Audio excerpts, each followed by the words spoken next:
Hello students, तो आज हम समझते हैं आयनिक बॉन्ड। ओके, ये 10th क्लास का एनसीईआरटी का मेटल्स एंड नॉन मेटल्स का टॉपिक है। Okay, so let's start. What is ionic bond? Ionic bond समझने के पहले हम देखते हैं what is octet rule. Octet rule क्या होता है? The octet rule refers to the tendency of atoms to prefer to have 8 electrons in the valence shell. जो भी एटम होगा वो क्या प्रेफर करेगा कि उसके आउटर मोस्ट शेल में या वैलेंस शेल में कितने इलेक्ट्रॉन्स होने चाहिए? 8 इलेक्ट्रॉन्स होने चाहिए। ओके, कितने इलेक्ट्रॉन्स होने चाहिए? 8 इलेक्ट्रॉन होने चाहिए आउटर मोस्ट शेल में। अगर 8 इलेक्ट्रॉन होते हैं तो वो क्या करेगा? वो सेटिस्फाइड रहेगा। बट क्या होगा अगर 8 से ज्यादा है तो वैलेंस शेल में वो क्या करेगा? वो फिर इलेक्ट्रॉन्स को डोनेट करेगा। और क्या होगा अगर इलेक्ट्रॉन्स कम है 8 से? तो फिर वो चाहेगा कि कोई उसको दे दे भी इलेक्ट्रॉन्स, तो ताकि उसका ऑक्टेट जो है वो कंप्लीट हो जाए।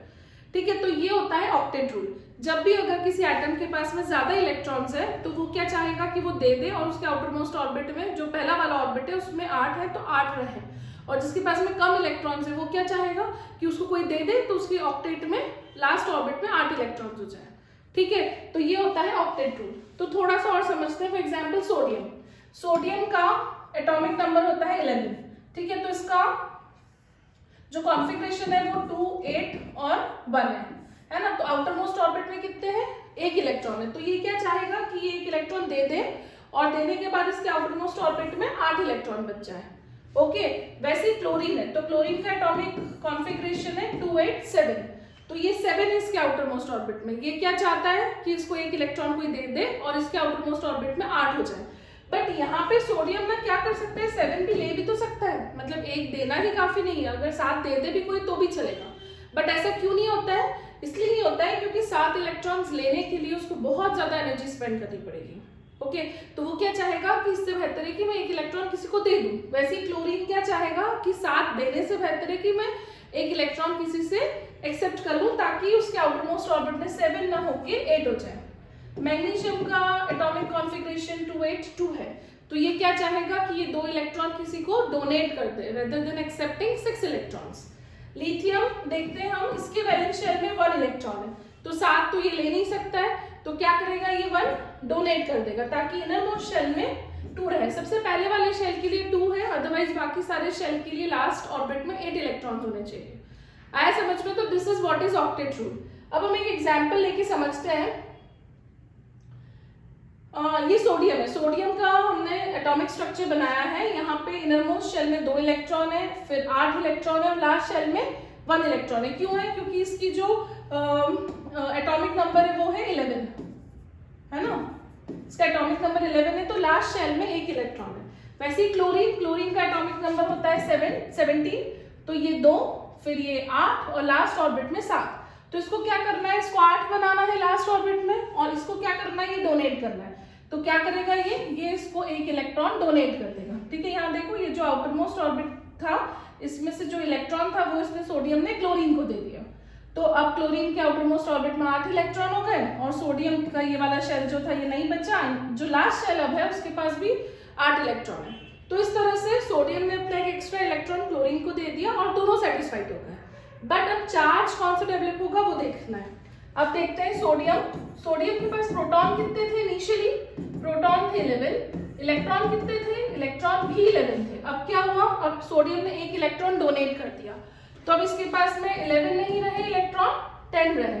तो एक पॉजिटिव चार्ज इलेक्ट्रॉन, मतलब 10 इलेक्ट्रॉन है तो 11 प्रोटॉन है, तो एक पॉजिटिव चार्ज ज्यादा है, इसलिए इस पे अब क्या हो जाएगा? एक पॉजिटिव चार्ज डेवलप होगा। ओके, और वैसे क्लोरीन की बात करें अगर हम, तो क्लोरीन के पास में कितने इलेक्ट्रॉन थे? इसके पास में इनिशियली 17 थे, और प्रोटॉन कितने थे? ये भी 17 थे। इसने 1 इलेक्ट्रॉन को एक्सेप्ट किया, तो अब 17 की जगह इसके पास में 18 इलेक्ट्रॉन हो गए। ठीक है, तो अब इसके पास में 1 इलेक्ट्रॉन प्रोटॉन से ज्यादा हो गया, तो इसलिए इसके ऊपर Cl1 नेगेटिव डेवलप होगा। ओके, थोड़ा सा हम इसको प्रेजेंट कैसे करना है वो भी समझ लेते हैं। कैसे करना है? यानी कि आउटर मोस्ट शेल में 1 इलेक्ट्रॉन था, तो यहाँ पे 1 डॉट लगा हुआ है। क्लोरीन के आउटर मोस्ट शेल में कितना थे?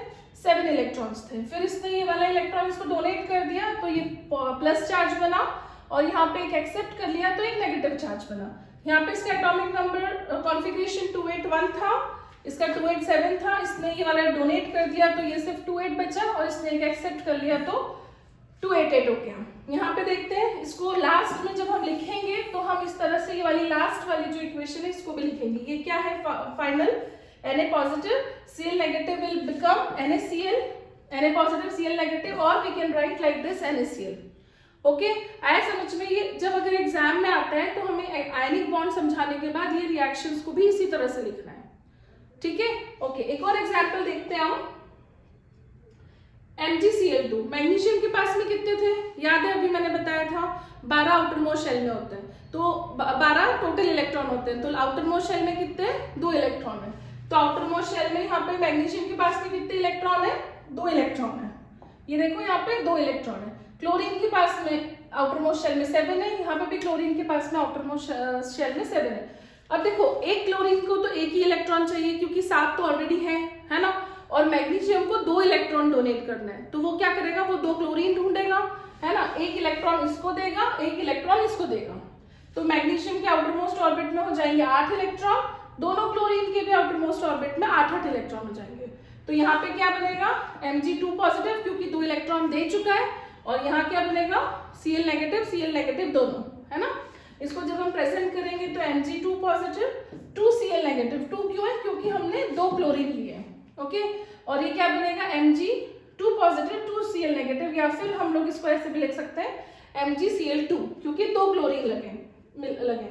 और इस प्रोसेस को इस तरह से भी लिख सकते हैं, मैग्नीशियम के आउटर मोस्ट ऑर्बिट में 2 इलेक्ट्रॉन है, क्लोरीन के आउटर मोस्ट ऑर्बिट में 7 है, एक इलेक्ट्रॉन इस क्लोरीन को मिला, एक इलेक्ट्रॉन इस क्लोरीन को मिला, तो Mg क्या हो गया? 2 पॉजिटिव, और 2 Cl है और हर एक Cl पे एक नेगेटिव है, ओके। तो ये कंपाउंड बना MgCl2, ओके।